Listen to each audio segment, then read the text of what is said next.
अस्सलामुअलैकुम वरहमतुल्लाहि वबरकातुह। वालेकुम अस्सलाम व रहमतुल्लाहि व बरकातुह।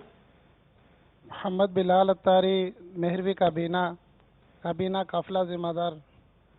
अल्हम्दुलिल्लाह अज़्ज़ा वजल 30 दिन के मदनी काफिले में मुहर्रमुल हराम 1434 हिजरी में अल्हम्दुलिल्लाह सफ़र करने की सआदत नसीब हुई।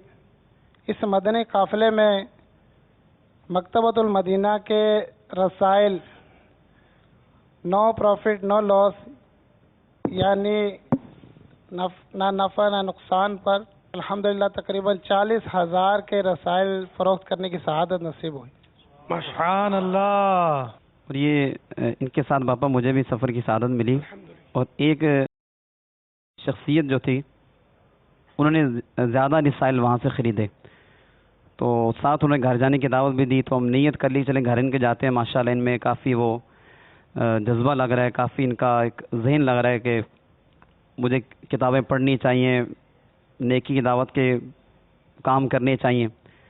तो उनके घर में जो ही वो किताबें लेकर गए, तो यानी घर में जैसे खुशी का समा था। कोई यहाँ से किताब लेकर बैठ गया, कोई वहाँ खोल कर बैठ गया। एक उनका बेटा जो था उसने फ़ौरन सीडी कंप्यूटर में लगाई और फ़र्ज़ उलूम कोर्स को सीखना शुरू कर दिया उसने। और मज़ीद इनफरादी कोशिश की तो उनके घर से हाथों हाथ उनका एक बेटा 12 दिन के मदनी काफ़िले में भी आ गया साथ। सल्लु अलल हबीब। माशाअल्लाह अज़्ज़ा वजल।